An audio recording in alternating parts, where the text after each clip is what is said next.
were the heralds doing in the front five of Stormlight anyway? Because what they don't know is how we really were there, even though they didn't know we were there, you know? Hey, you geeks!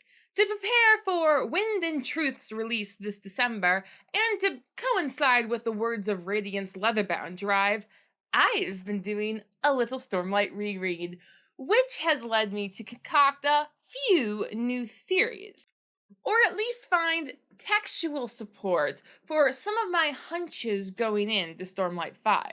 The biggest one of them being that Ishar is not only stark raving mad. This is either madness or brilliance. It's remarkable how often those two traits coincide.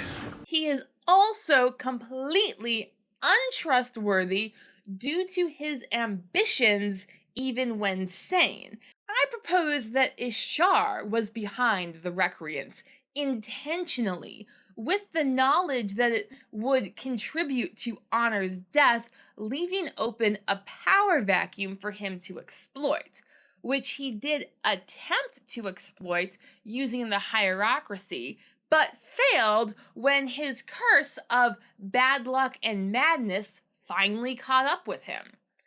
To prove this theory, I am going to rely on all released content of the Stormlight Archive, including preview chapters, so you have been warned. Trust.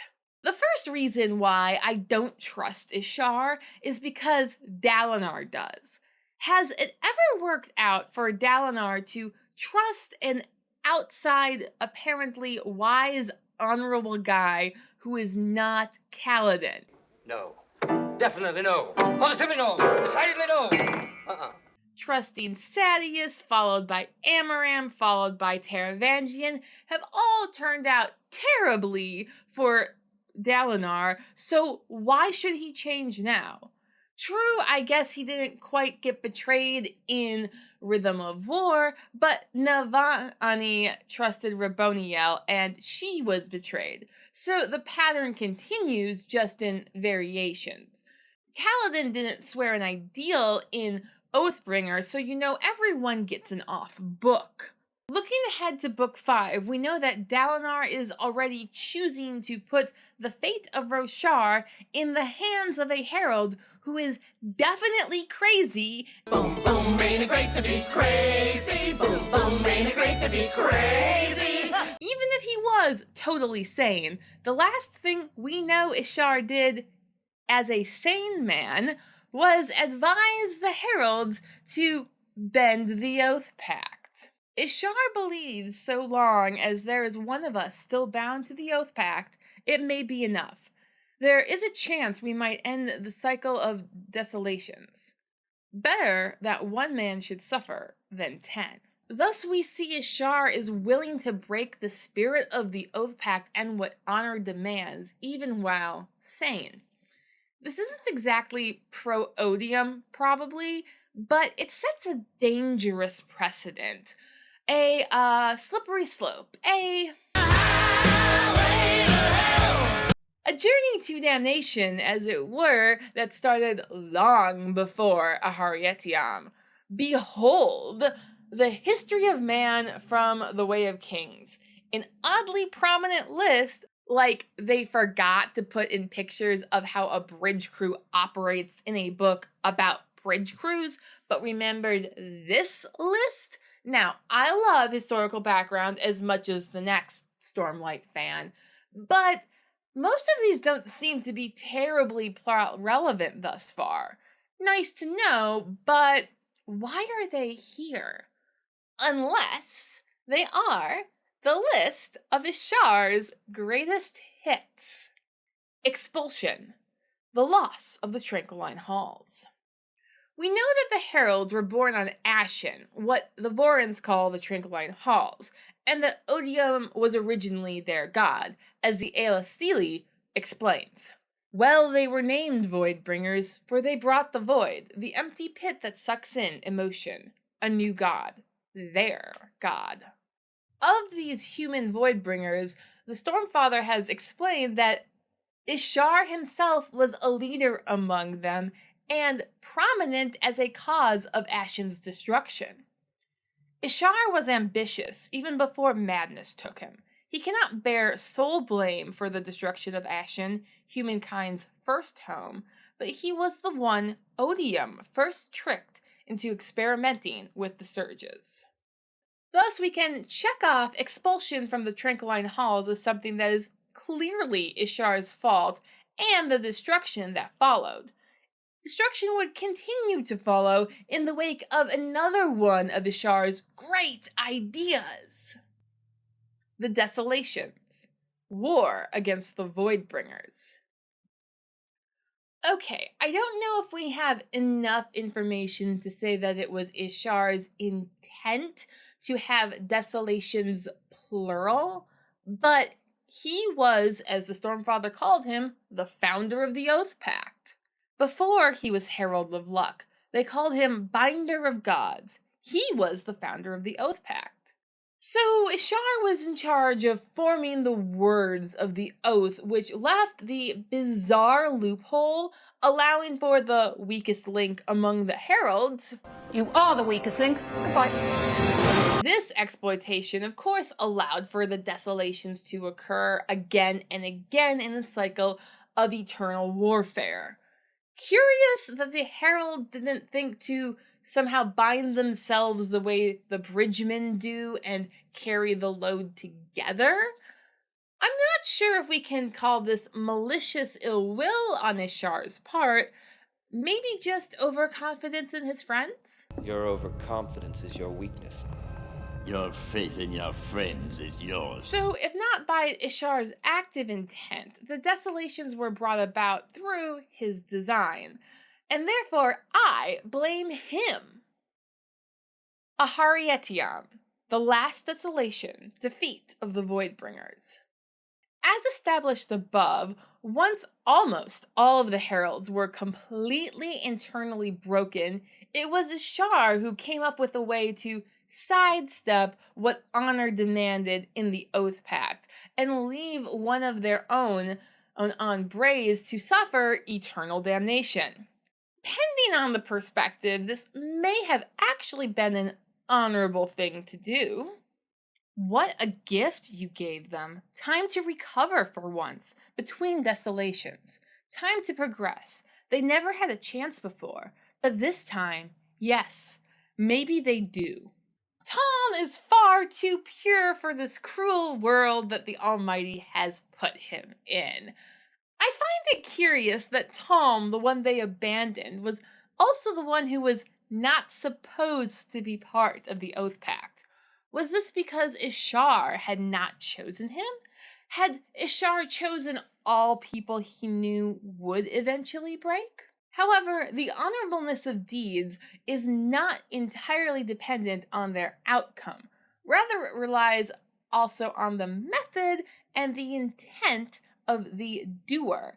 And we know that in the Aharietiam, Ishar was not acting with honorable intent. Rather, he was trying to sidestep it. So we have Ishar actively involved in 3 of the 5 events in the history of man. So how could we see him directly involved in the Recreance and the fall of the Knights Radiant? The Words of Radiance, that is the book within the book, The story within the story. has a very intriguing quote. So Malishi retired to his tent and resolved to destroy the Voidbringers upon the next day.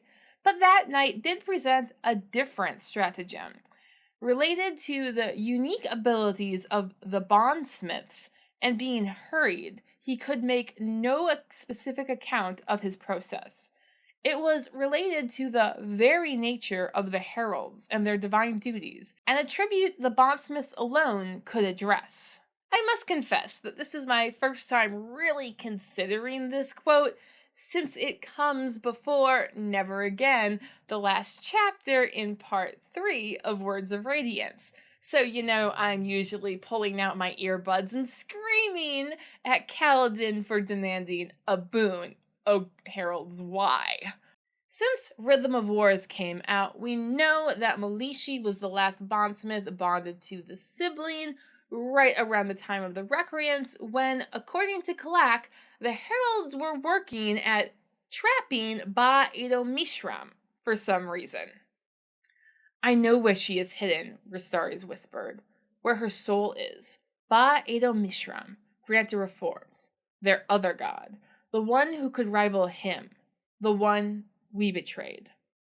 Was this trapping of Ba-Ado Mishram so terrifying to the Knights Radiant at the time that it inspired them to set down their swords and break their oaths?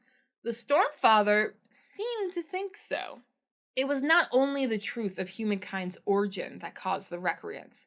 It was the distinct, powerful fear that they would destroy this world, as men like them had destroyed the one before. So if the Radiants and their Spren were so terrified during the Recreants that their powers could be used to destroy worlds, as had been done by Ishar on Ashen, then why didn't the sentient Spren or the Radiants tell any of their fellows about their fears? Mark my words, the whole thing is highly suspect. Were they perhaps advised against it?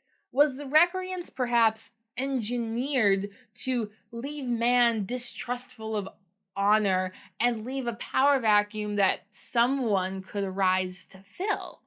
This advice would have had to come from someone who was quite, preeminent among them. Now arose the event which has hitherto been referenced, namely that discovery of some wicked thing of eminence, though whether it be some rogueries among the Radiant's adherents or of some external origin, Avenna would not suggest.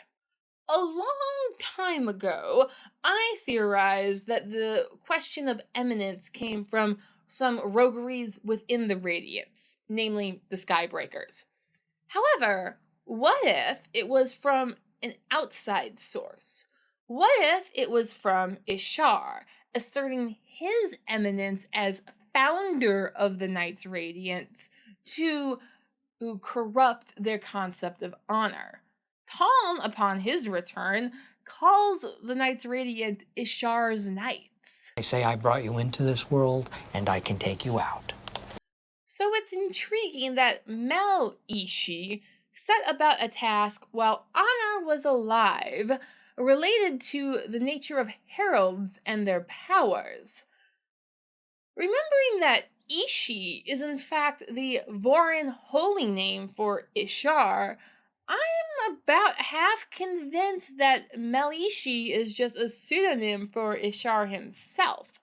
On a scale of 1 to 10, let me know your thoughts down in the comments. Even if Melishi himself was not Ishar under a false name, Dalinar has shown that you don't actually need a herald to trap a unmade. It is possible that Ishar took his opportunity to assert his namesake and his preeminence among the Radiants to get up to some heraldry tricks. Musketeers are officially disbanded. I currently lack further textual support to clearly say that Ishar was part of the plot to kill Honor, besides the fact that Odium used the word we. As the Stormfather explained in Rhythm of War, with Honor dead, there was no limit on Ishar's powers. Always before, Honor was here to guard this power, to limit it. It seems that Ishar knows how to make full use of his new freedom. Thus, I propose that Ishar, since Honor's death, has actually been trying to unite Roshar under his control. It's just that he's been cursed with incredibly bad luck and more than a little bit of madness, with his closest attempt coming through the Vorin Church and the Hierocracy, which Adolin recalls. Those phantom commands to unify sounded a great deal like what the Hierocracy had said when it had tried to conquer the world 5 centuries before. Sanderson has confirmed that the Stormfather has given visions to those before Dalinar and Gavilar, but if they were given to the Hierocracy, they were definitely undermined by a strange sense of mysticism and mystery, the sort of mischief that Ishar loves to stir up. The problem, Bright One, Kadash said, was mysticism. The priests claimed that common men could not understand religion or the Almighty. Where there should have been openness, there was smoke and whispers. The priests began to claim visions and prophecies, though such things had been denounced by the heralds themselves. Void binding is a dark and evil thing, and the soul of it was trying to divine the future. At this time, the Voidspren were still pretty firmly locked on Braze, and while the Unmade were still about, the only one who really gave visions was Moalock, and he only does so at the moment of death. So, it seems like the Stormfather is the prime suspect for giving visions. We know that Dalinar was the first to receive the Stormfather's visions and, through a bizarre twist of fate, make them public. And we also know, because Brandon has said so, that Gavilar received the same visions, but had a very different response. Gavilar did see the same visions. They were the same thing, but I will say that his reaction to them were very different than Dalinar's reaction. Anyway, it was difficult for the Stormfather, without a bond, to tell the difference between very easily. When Spren are bonded, they gain a lot more ability to understand the world around them. With the Wind and Truth prologue release, we see just how different Gavilar's experience was, and how different, even personal, the Stormfather seemed to be without a radiant bond. The Stormfather vanished, and Gavilar spoke quietly to the Stormfather a request. "Watch the door for me. Tell me if Navani or anyone else comes to spy on me again." "I am not your errand boy. We have no bond. You are my tool, Gavilar." Gavilar gave no response, expecting that, from past experience, the Stormfather would do as he asked. It's not just the earlier word of Brandon that makes this weird. We've seen time and time again with Syl, with Pattern, with Wendell, with Timber, with Dalinar's own Stormfather, that sentient Spren lack the ability to basically speak without a simple Nahal bond to a human in the physical realm. They lack the sort of worldly comprehension necessary to perform a function such as watching a door. But Gavilar's Stormfather does this without a bond, which is very strange. Also, hardly concrete proof, I kind of doubt they would make a plushie of a major secret turncoat villain in the Stormlight archive. Just call me crazy, I don't think Sanderson has it in him. You don't love me! Though he is also a liar. With this new information of how Gavilar was encouraged in his ideas of mysticism and secrecy and plotting to bring back the Knights Radiant, this seems very reminiscent of what the Hierocracy did. The Hierocracy, I propose, was Ishar's last great attempt at controlling Roshar and filling in the gap that Honor has left behind. However, since Honor's death, the curses of madness and bad luck have kept Ishar to the footnotes of history, until, of course, Dalinar, the future honorable champion, delivers himself to Ishar on a platter. So, what does Ishar do? He invites him to another remote realm. For now, listen well, I have the answer, a way to fix the problems that beset us. Come to me in Shinovar. I can reset the Oath Pact, though I must be sane to do it. I must have help to... Ishar may be sane when he is telling Dalinar these words, but he is hardly trustworthy.